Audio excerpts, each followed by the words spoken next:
Bom dia a todos, a paz do Senhor Jesus.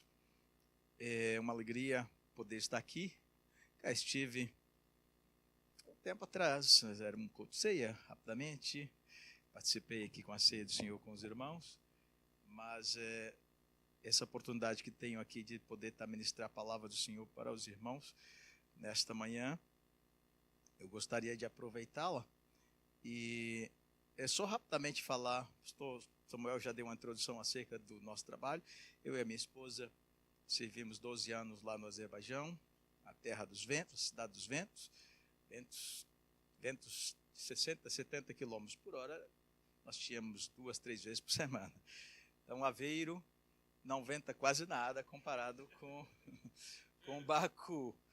E já estamos servindo aqui em Portugal desde o princípio de 2014, na realidade da virada de 2013 para 2014, faltando 2 horas para virar o ano, e chegamos ao Porto.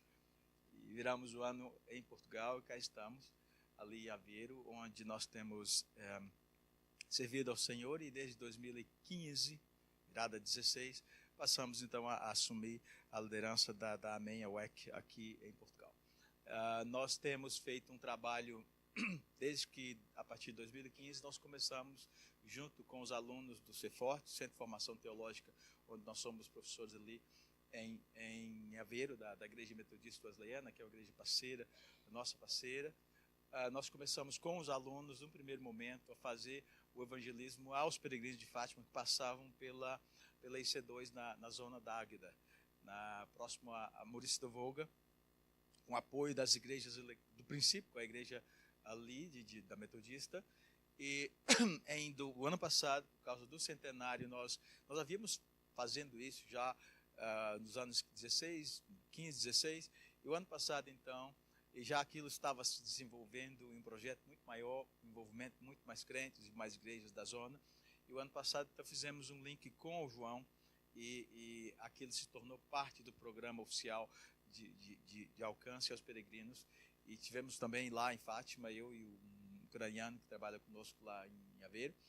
E para o ano passado, nós tivemos um envolvimento muito maior com a Câmara. Este ano, nós já tivemos uma reunião com o presidente da Câmara, agora na semana passada, 2 pastores, um da Águeda e um da Aveiro, plus o coordenador, que é o Pedro, um rapaz que é o coordenador que mora na área. E a nossa tenda vai ser um ponto de apoio oficial da Câmara da Águeda para os peregrinos na região. E tivemos a oportunidade de orar pelo novo presidente da Câmara, oferecer uma Bíblia, e ele está muito contente com o nosso trabalho, que é de evangelização. Obviamente, a gente outra ocasião podemos falar. E claro, tivemos a presença do pastor Samuel e de um grupo aqui de irmãos. O Mário esteve lá, não teve, Mário? Teve lá o Mário, estou lembrado, o Mário teve, o Couto teve, quem mais teve lá? Deixa eu ver. O irmão ali teve, agora estou vendo. E nós queremos então dizer que são bem-vindos. É só apanhar aqui a autoestrada, daqui a pouco está lá em Águeda, vai de manhã, volta à noite. Não se preocupe, a gente já consegue lá um sanduíchezito, não vai ficar com fome. Por lá a gente vai providenciar. Pronto, tem lá, está sempre algo.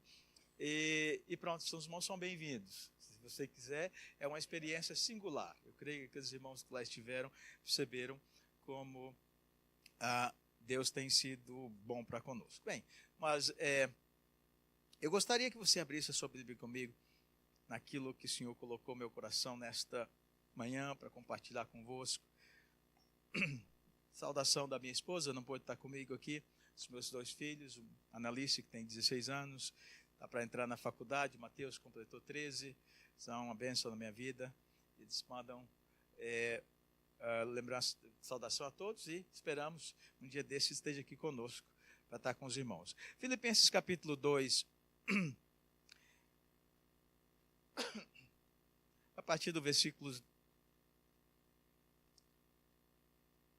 12. Tem o irmão daqui, pode colocar os textos bíblicos que falar, é possível? Eu acabei não mandando os textos aqui, mas é possível. Tá bem. Filipenses capítulo 2, versículo 12, diz assim: de sorte que, meus amados, Assim como sempre obedecestes, não só na minha presença, mas muito mais agora na minha ausência, assim também operai a vossa salvação com temor e temor. Porque Deus é o que opera em vós, tanto querer como efetuar, segundo a sua boa vontade.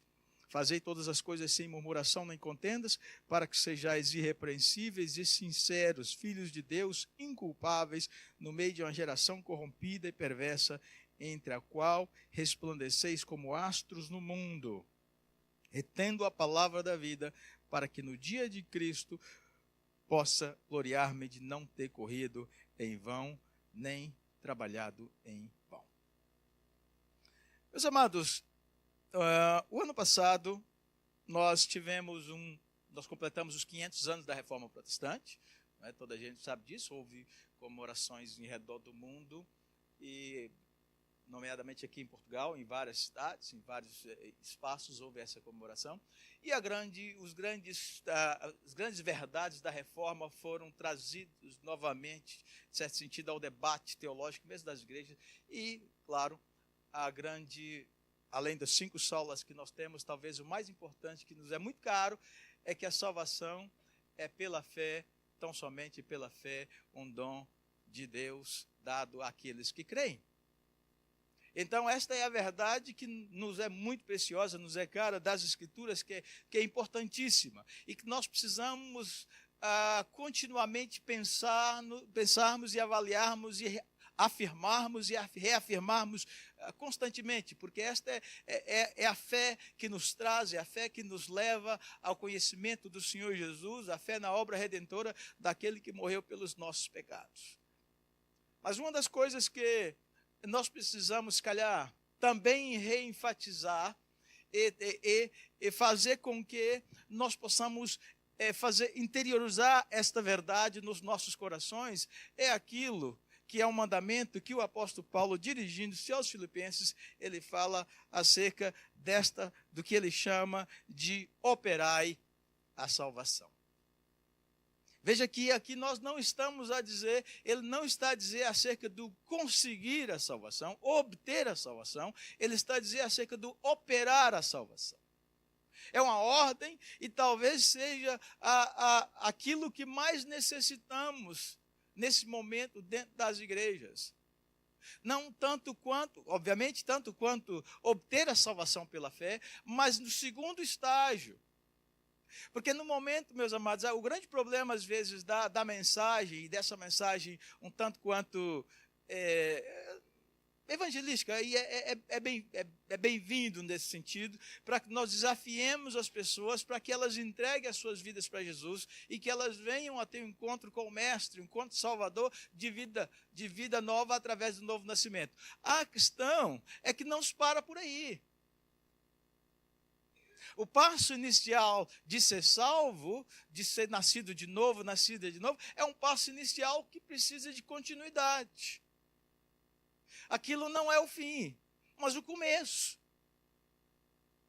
Não é o propósito, aquilo não é o propósito, o alvo da evangelização.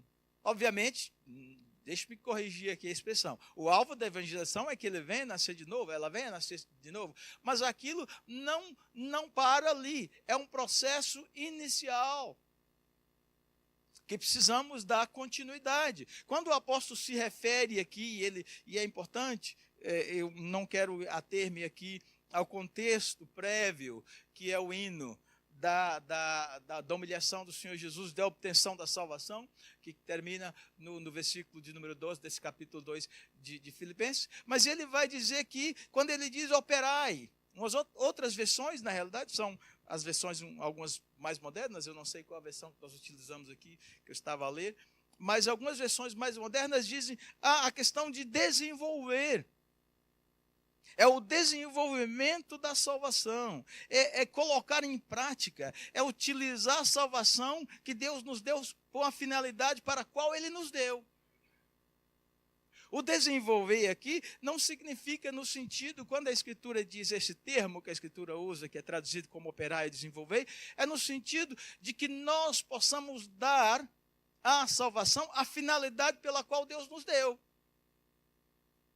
Uma ilustração mais ou menos simples seria o seguinte: o pastor Samuel aqui compra lá aquela Ferrari maravilhosa, vermelha. Não sei, do céu. Mas ao invés, ele põe aquela Ferrari lá de, se calhar uns 150 mil dólares, 1.000 euros, e mete aquela Ferrari na garagem. Para quê? Para expor? Para que serve uma Ferrari? Para mostrar para os amigos e bater foto, postar na net? Não. Há algumas pessoas que fazem isso, mas essencialmente para que serve o veículo? Para conduzir de um sítio para o outro. Se nós tivermos um veículo que nós colocamos na garagem para bater foto e partilhar nas redes sociais, esse veículo tem alguma coisa que está errado. Esse veículo não serve para nada, a não ser para o ego, sustentar o ego. Mas o veículo não é para sustentar um ego, ele não foi criado para sustentar o ego das pessoas. Ele foi criado para quê? Para transportar de um sítio para o outro. Não faz nenhum sentido que nós utilizemos um veículo como algo para expor. Obviamente há os que têm, mas nós chamamos essas pessoas normalmente de... Exato. Nós não damos, nós damos um título para eles, nobres, damos outros títulos, alguns são malucos, doidos. Nós damos outros títulos porque ele está a fugir o propósito. Carros não são para coleção, a menos que sejam antigos e que pronto. Deixamos os carros de lado. Mas, irmãos, o que nós temos aqui é que a salvação nos é dada com um propósito. E nós temos que colocar isto em prática, fazer com que essa salvação se torne uma realidade no contexto onde nós estamos a viver. E quando o apóstolo, então, ele fala sobre isto, ele nos mostra, ele nos dá algumas indicações de como essa salvação pode ser colocada em prática e como ela pode se tornar uma realidade não apenas no âmbito pessoal e mental, mas no âmbito prático. E ele vai dizer, eu quero que você acompanhe aqui comigo, porque ele vai dizer, quando ele diz assim, operai a vossa salvação, e ele diz assim, a primeira coisa que ele acrescenta logo ao termo operai a vossa salvação, se perceberem lá, e se o irmão do projeção pode deixar aqui, por favor, o versículo, ele vai dizer assim, com temor e tremor. A salvação, a primeiro aspecto aqui de operar a salvação é que ela deve ser feita, não é? Com temor e tremor. Quando nós pensamos em temor e tremor, são duas palavras, não é? Bem parecidas em português, até soam como uma palavra só. A primeira coisa que nós pensamos é o quê? Medo. Não é? Nós pensamos em medo. A primeira coisa que nos vem à mente é medo. Ou seja, eu vou ter então que ter medo? Não. Isso é a palavra que soa-nos ao português, no momento que nós ouvimos. Mas se nós olharmos para as Escrituras, a Escritura fala, e esse temor aqui, obviamente, nós estamos a falar de temor do Senhor. E quando nós olhamos para a ideia de temor das Escrituras, nós vamos encontrar um princípio básico da sabedoria, segundo as Escrituras, é que o temor do Senhor, o princípio da sabedoria, o que está por trás da sabedoria é o temor do Senhor. Então, quando o apóstolo está, e lembre, ele está a falar a partir de um ponto de vista das Escrituras, quando ele está a dizer que com temor e tremor, ele está a dizer desse temor do Senhor. Ele está a falar não daquele medo no sentido daquele pavor, daquela coisa de achar que Deus vai de alguma maneira destruí-lo. Obviamente não, Deus não tem plano nenhum de destruí-lo. Deus tem plano de salvá-lo. É isso que Jesus disse, eu não vim para condenar o mundo, mas para que o mundo fosse salvo. Então, quando o apóstolo está a referir-se aqui, ele está a pensar naquela sabedoria. Porque o temor do Senhor é o princípio da sabedoria. O temor do Senhor é por trás da sabedoria para a vivência, para a vida, do entendimento e do conhecimento espiritual. Efésios capítulo 5. Nós encontramos quando o apóstolo, e é bom lembrar que é aqui que o apóstolo está dizendo, a partir do versículo de número a partir do versículo 15. Então, o Efésios capítulo 5, versículo 15, ele diz assim: portanto, irmãos, vede prudentemente como andais, não como nécios, mas como sábios. Andar com temor é andar como sábio. E o que significa andar como sábio? Ele prossegue e diz: remindo o tempo, porquanto os dias são maus. Em outras versões diz: buscando a oportunidade. Aquela, penso que como é que é em português? NVI, em português. Porquanto, ou remindo o tempo, ou aproveitando as oportunidades, ou entendendo os tempos, e ele continua a falar, e ele diz: por isso não sejais insensatos. Não ser insensato significa ser sábio. Não ser insensato significa, e ele diz: não sejais insensatos, mas entendei qual seja a vontade de Deus. Compreendei a vontade de Deus, entendei a vontade de Deus. Buscar esse entendimento espiritual e para desenvolver, para que essa salvação se torne uma realidade na tua vida e na minha vida, nós precisamos viver como sábios, e sábios vivem em temor. Sábio vive em temor. O sábio vive em cuidado, em capacitação de estar sóbrio espiritualmente. Um grande problema dos crentes atuais, e nós em geral, é que nós não vivemos de maneira sóbria. A sobriedade espiritual é o primeiro princípio para desenvolver a salvação. Aqueles que não vivem uma vida de vigilância e sobriedade espiritual, de temor do Senhor, não discernindo a vontade de Deus, vai viver como insensato. E ao viver como insensato, eles são presas fáceis do inimigo. E quando nós falamos desse tremor, nós precisamos entender que esse tremor aqui é um santo tremor. É uma atitude de que eu estou a lidar com algo que não é banal. A salvação que o Senhor nos deu, ela precisa ser lidada e tratada com muito cuidado. O escritor de Hebreus, no capítulo de número 2, ele fala bem interessante. Ele tá dirigindo-se se o irmão pode colocar aqui, faz favor. Ele está dirigindo-se a crentes que vêm do mundo judaico. Não é? Esses crentes estavam a passar por muitas lutas para que voltassem ao judaísmo. E então ele diz, e ele vai dizer assim: por isso convém atentarmos mais diligentemente para as coisas que ouvimos, para que em tempo algum nos desviemos dela. Ele diz a questão da diligência. Ele vai dizer diligentemente, com extremo cuidado, para coisas que nós temos ouvido. E ele vai dizer daquilo para que em tempo algum. Porque se ele está dizendo se em tempo algum, que é preciso diligência, olha, meus amados, é possível cair da fé? É. Vamos ser realistas. Vamos ser realistas. É possível cair da fé? É. É possível esfriamento espiritual? É. Eu não vou pedir aqui para levantar a mão se quem é que conhece alguém que começou a andar consigo na fé e que hoje está espiritualmente morto. Há pastores, há líderes, há pessoas que... E você muitas vezes se pergunta, não sei se você já passou essa pergunta, e você disse: como é que pode? Aquela irmã era uma bênção. E aquilo como se passou lá e deletou. A impressão que se tem quando se conversa com aquela pessoa é que todo aquele conhecimento de Deus que havia naquela pessoa era como se fosse deletado. Alguém chegou lá e meteu, era um arquivo, sumiu aquilo. E onde é que está aquilo?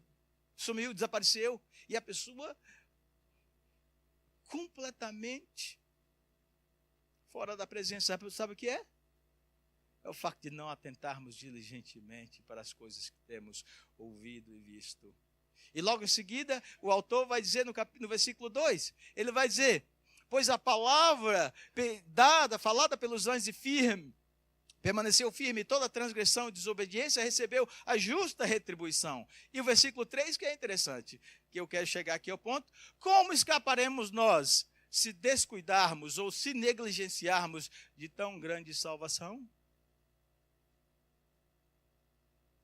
A salvação é muito grande, é muito preciosa, ela teve um preço muito tremendo e grande para que nós possamos negligenciar a maneira como nós a vivemos. Aquilo que nos é precioso, guardamos com extremo cuidado. Não vais deixar lá uma nota de 100 euros no banco do metro, vai? Se caiu uma nota de 100 euros, está lá no metro, para cair a nota de 100 euros, deixa estar. Agora, se caiu 1 cêntimo, a nota, caiu lá uma moedita de 1 cêntimo, foi para baixo das bancadas do metro, quem é que vai ver alguém lá? O que está procurando? Estou procurando aqui meu 1 cêntimo. Alguém vai fazer isso? Se alguém viesse aí por baixo das cadeiras aqui da igreja a procurar por 1 cêntimo, e onde é que está meu 1 cêntimo precioso? O que nós diríamos? Isso não vale nada, deixa estar. Está aí rolar pelo chão aí, vai apanhar 1 cêntimo. Agora, e se fosse uma notita de 100 euros? Por acaso, de algum tempo que eu não vejo uma. Pode ser que os irmãos tenham visto com mais frequência do que eu. Mas pronto. Mas o que eu quero dizer aqui, irmãos, que as coisas que nos são preciosas nos são caras. Aquilo que nos é precioso nos é caro, nos custa. E nós tratamos com extremo cuidado. Extremo cuidado. E quando a Escritura diz que a salvação precisa ser desenvolvida com temor, no princípio da sabedoria e do entendimento espiritual, ela diz também que deve ser desenvolvida com tremor, no sentido de que aquilo é precioso, que eu vou cuidar com muitíssimo cuidado. Como vai as senhoras aqui, as irmãs, que lá tem aquela taça de puro cristal, não é? Vai lavar de qualquer maneira?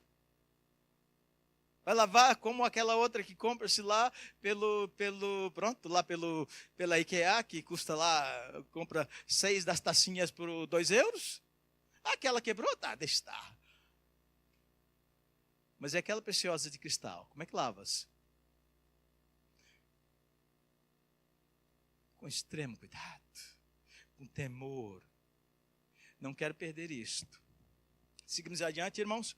O apóstolo vai voltar a Filipenses capítulo 2 e ele diz, se a primeira coisa é desenvolvemos a salvação com temor e tremor, a segunda, ele vai dizer que ela deve ser desenvolvida na dependência de Deus. Eu quero que você perceba aqui, logo em seguida que ele diz assim, olha, com temor e tremor, porque Deus é que opera em vós tanto o querer como o efetuar. E aqui, segundo a sua boa vontade, aqui nós temos um pequeno problema, porque no primeiro parte, o João Ferreira de Almeida traduz as duas palavras como opera.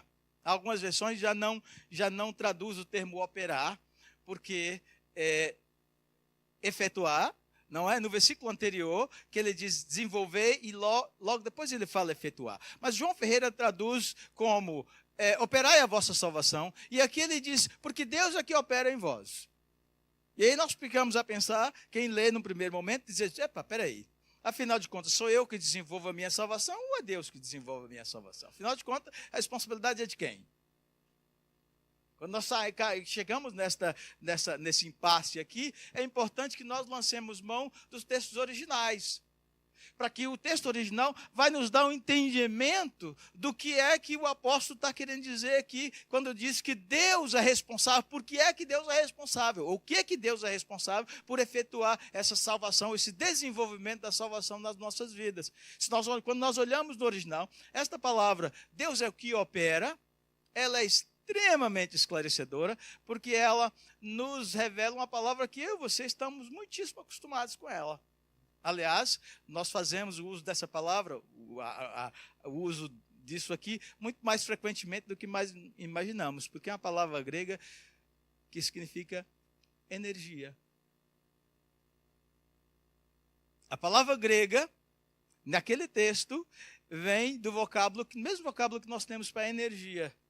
Então, a tradução mais correta seria, tens lá depois uma conferência Strong, uma concordância de Strong, eu posso dizer uma aqui que você pode colocar no teu telemóvel e olhar, inclusive, os textos, as palavras do originais grego com a respectiva tradução. Quando ele diz assim, porque Deus é o que energiza em vós. Isso significa o seguinte, deixa eu colocar aqui. O que está por trás da tua capacidade, da minha capacidade de exercer, de operar essa salvação, na realidade é a energia, é o poder que vem de Deus. Então nós estamos aqui, nesse momento nós estamos a fazer uso da energia. O microfone está a funcionar bem, mas se for ali e retirar a energia, não há nada. O frigorífico pode estar muito bem, pode estar funcionando muito bem. Está bonito, está novo. Se não tiver energia, pronto, ele não move-se.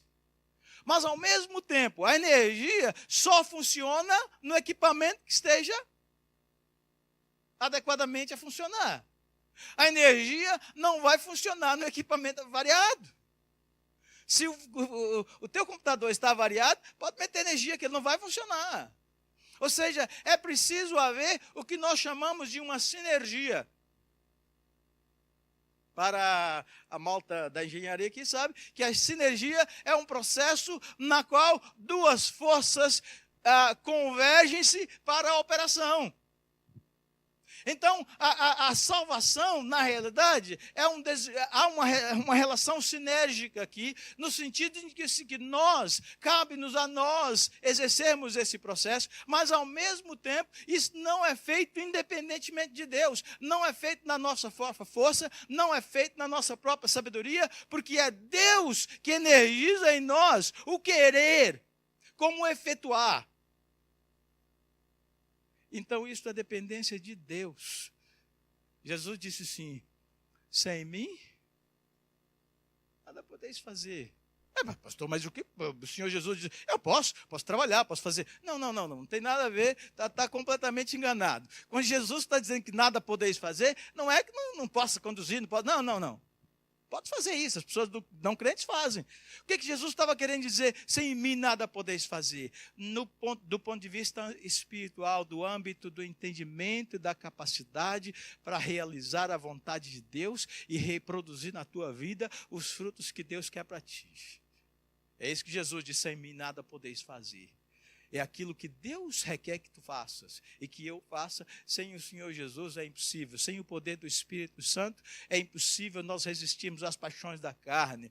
Sem os poderes, o apóstolo já dizia sobre isso, se andardes no Espírito, jamais cumprirei as concupiscências da carne. Se andares no Espírito, jamais cedereis à tentação, às tentações que te batem o teu coração e aos atrativos do pecado para a tua vida. É jamais. Pastor, você está a pregar que os crentes não pecam? Não estou a pregar que os crentes sejam impávidos, usando a linguagem teológica aqui, que o pecado não os atinja de maneira alguma, como uma impossibilidade lógica. Eu estou dizendo que é possível que nós vivamos uma vida de tal maneira cheia do Espírito Santo, que nós possamos mortificar todas as obras do pecado nas nossas vidas, nos nossos corações, no nosso pensamento. Porque é isso que a Escritura diz. Deus opera em nós. Todas as vezes que nós pecamos, todas as vezes que nós saímos fora do plano de Deus, nós deixamos de ouvir a direção e o guiar do Espírito Santo de Deus para as nossas vidas. Ele falou, nós negligenciamos. Ele falou, nós não tivemos a capacidade espiritual para ouvir. Porque Deus opera em nós. Ele nos energiza. Essa dependência de Deus. A terceira coisa que, se a primeira é uma vida de temor, a segunda é uma vida de dependência do Senhor com relação a isso. O apóstolo continua e ele vai dizer, No versículo 15, para que sejais irrepreensíveis e sinceros, filhos de Deus inculpáveis no meio de uma geração perversa, ou corrompida e perversa, entre as quais resplandeceis como astros no mundo. E aqui eu diria que a salvação precisa ser desenvolvida, ou através de uma vida que testemunhe e demonstre o poder do Evangelho.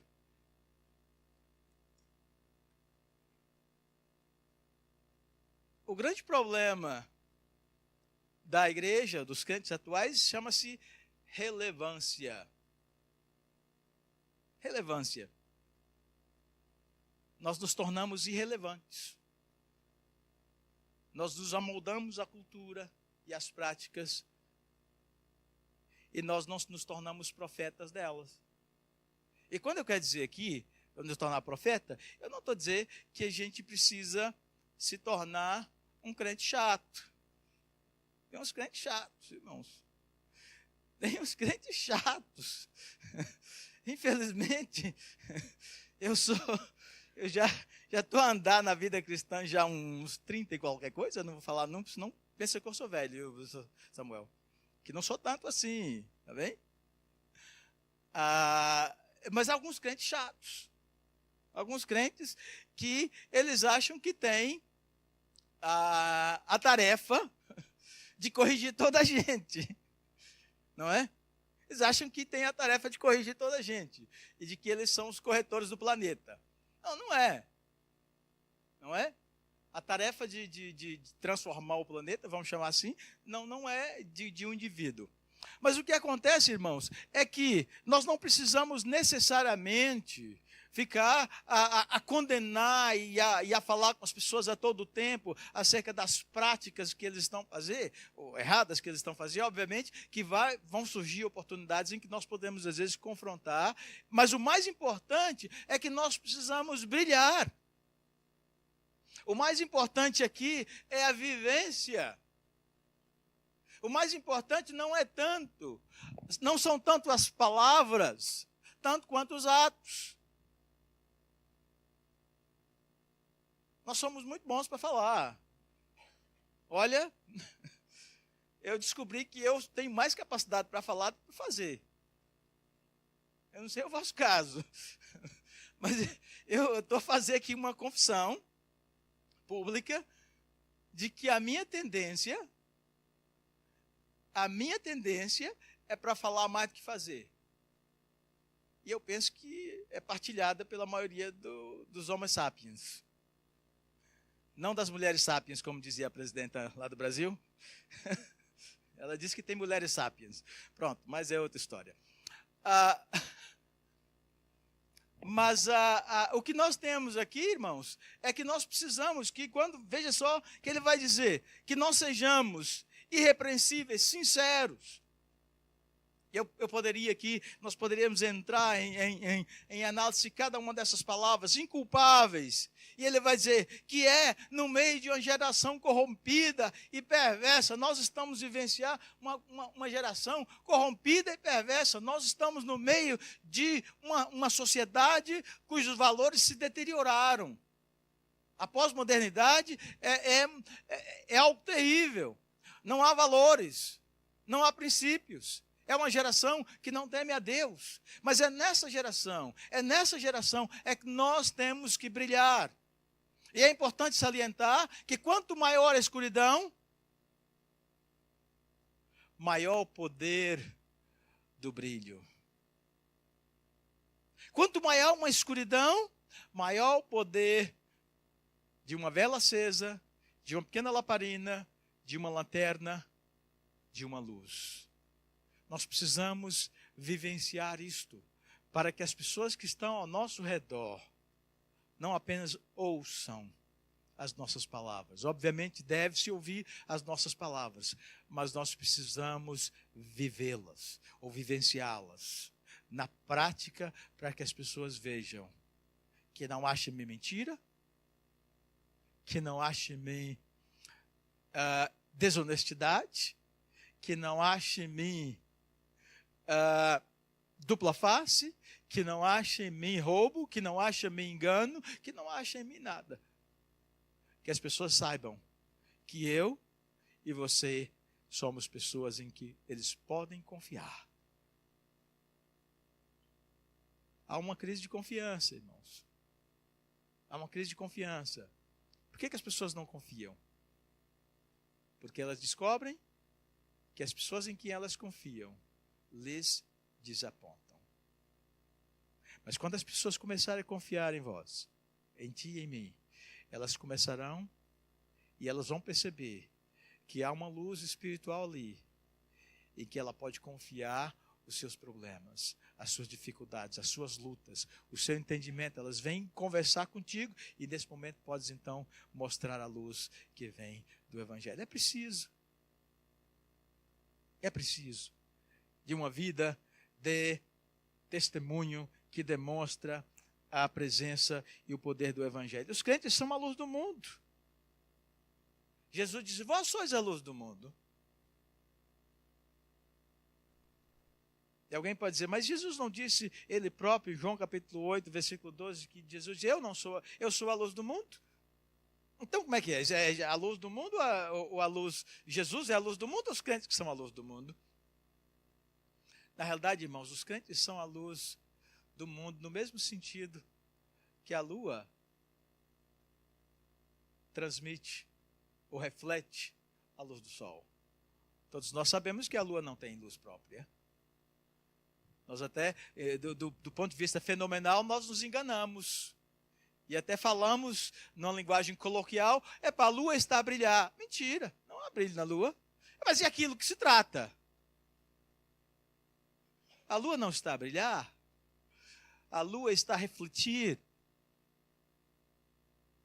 A lua está a refletir a luz do sol. Então, o que nós temos que fazer quando a Escritura diz que nós brilhemos como luzeiros do mundo, está a dizer, o que nós temos que fazer é simplesmente refletir a luz de Jesus nas nossas vidas. E por fim, se temos que viver uma vida, operar a nossa salvação ou desenvolvê-la através de uma vida de temor e tremor, de uma dependência de Deus, de uma vida que testemunhe a verdade do Evangelho, temos que viver uma vida com os olhos na eternidade. O grande problema atualmente, ou um dos problemas, há muitos dentro da igreja, é que nós muitas vezes perdemos a dimensão da eternidade. Os comunistas e a abundância deles por cá em Portugal, né? Eles eu sou formado em filosofia, sou graduado em filosofia, e eu tive sérios embates com marxistas e pronto, toda essa gente na faculdade. E uma das grandes críticas que se fazia, o que o comunismo marxista chegou e colocou com relação à religião, era a seguinte: a religião é o ópio do povo. É uma droga, algo que serve para... É um opiáceo que serve para cauterizar ou amenizar a consciência dos homens, a fim de que eles não pensem nos problemas sociais e pensem nos problemas futuros. Ou seja, toma-se aquilo para... toma-se o ópio, utiliza-se a droga a fim de ficar anestesiado e que possa então desfrutar as coisas que lá vêm na eternidade. Por quê? Porque os crentes, diziam Karl Marx e Engels, toda aquela gente, diziam o seguinte: os crentes tinham a cabeça muito no céu, na eternidade. E essa crítica foi tão pesada, tão pesada, tão pesada ao longo dos mais de 100 anos, se calhar, que muitos dos crentes e muitos dos próprios teólogos dentro das igrejas passaram a enfatizar o aqui. E começamos a esquecer o lá. Eu me lembro até que, há um tempo atrás, uma revista brasileira chamada Veja, seria o equivalente ao Sábado aqui, uma daquelas principais revistas semanais do país, ela publicou uma reportagem com os evangélicos brasileiros. Nós estávamos no boom do crescimento da igreja evangélica brasileira, crescimento que eu já estou fora do Brasil há quase 20 anos, então eu não sei nem se sou brasileiro mais. Entendeu? Quer dizer, na realidade eu não me preocupo muito com isso, porque já visitei alguns países, já morei em outros, e de Brasil, não sei, ainda tenho um passaporte, por acaso, não é? E lá vou de vez em quando. Mas o fato é que aquela reportagem, ela colocou, e ela descobriu o seguinte, que dentro do setor chamado evangélico, protestante evangélico do Brasil, era o setor onde as pessoas tinham feito o maior progresso do ponto de vista dos índices sociais. Em termos de desenvolvimento da educação, em termos de casa própria, pronto, todas aquelas coisas que diz respeito aos índices sociais de crescimento social, e descobriu que a faixa da população brasileira, onde houvera um maior crescimento, era exatamente naquele extrato social chamado evangélico.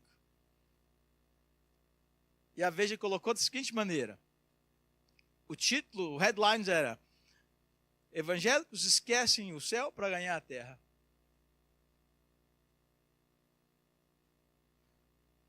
E sabe qual foi a tragédia, irmãos?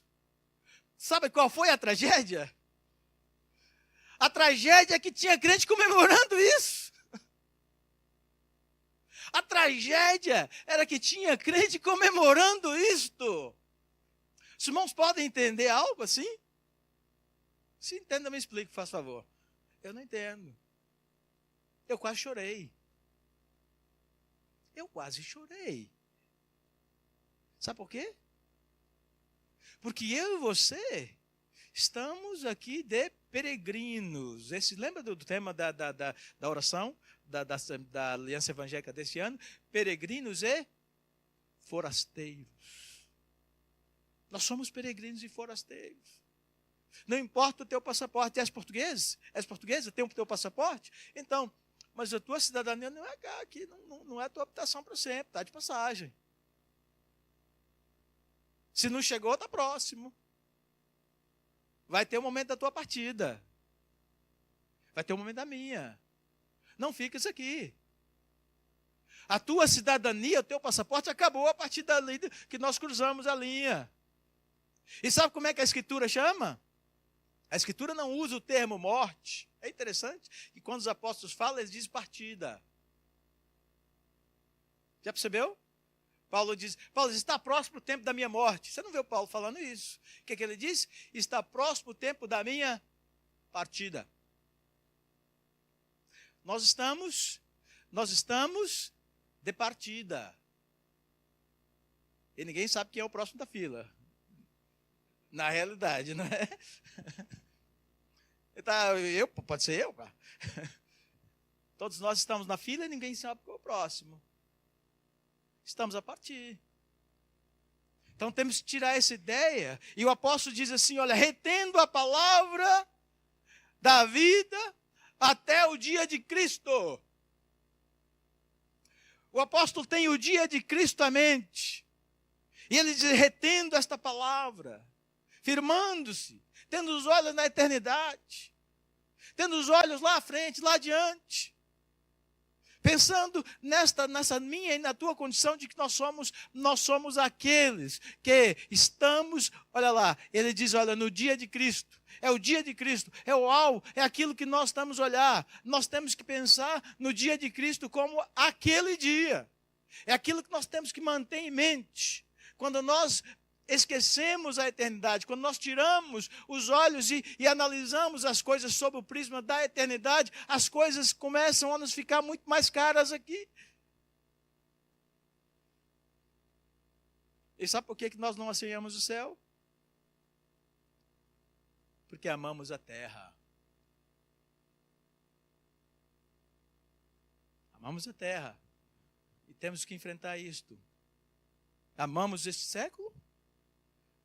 E ele diz, retendo a palavra da vida, retendo a palavra da vida, para que no dia de Cristo, essa perseverança, este entendimento de que nós estamos em uma jornada espiritual, esse entendimento de que esse anelo que precisamos ter como a igreja primitiva.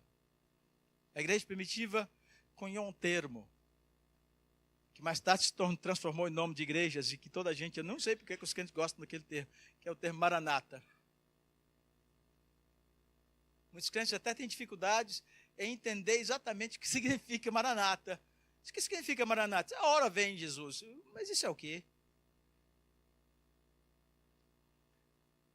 Os crentes costumavam, isto a maioria dos historiadores do primeiro século dizem que os crentes usavam esse termo e que boa parte das igrejas findavam as suas reuniões com esta palavra. Ela não é uma palavra, ela é mais uma interjeição do que mesmo um termo. Porque aquela palavra, a palavra Maranata, ela expressava um profundo desejo, um anelo da alma. Era mais ou menos assim. Imagina lá que aquele tipo está a jogar nas loterias, e há muitos por aqui, não é? Descobri que Portugal é um dos que mais apostam nas loterias, das raspadinhas e tudo mais, e tem levado dinheiro de muita gente. Mas aquele tipo que diz assim, e cada vez que ele vai na loteria, e ele compra lá o seu bilhete, e olha aquele prêmio lá de 5, 6 milhões de euros, e ele diz, se eu ganhasse. Se eu ganhasse. É um anelo, um desejo. E sabe o que os crentes diziam? Senhor, volte. Senhor, eu anelo pela tua presença, eu anelo pela tua volta. Eu anelo pelo dia de Cristo. Eu anelo por estar com Ele, eu anelo. Até o dia de Cristo. Perseverando até o dia de Cristo. Tendo o dia de Cristo em mente, tendo o dia de Cristo como o dia, seja da nossa partida, seja da volta do Senhor, como o nosso alvo maior, o encontro em que nós vamos estar com Ele. Quando nós vivemos assim, tudo que nós fizermos, se nós fizermos sob a ótica da eternidade, nós vamos fazer de maneira diferenciada. Nós somos gente do futuro. Nós somos gente do futuro. Nosso destino não chegou ainda. Estamos a caminhar. E alguém já disse, o melhor está por vir. Não penses que recebeste já, ou que tens recebido tudo aquilo. A coroa está lá. Curva a sua cabeça, feche seus olhos.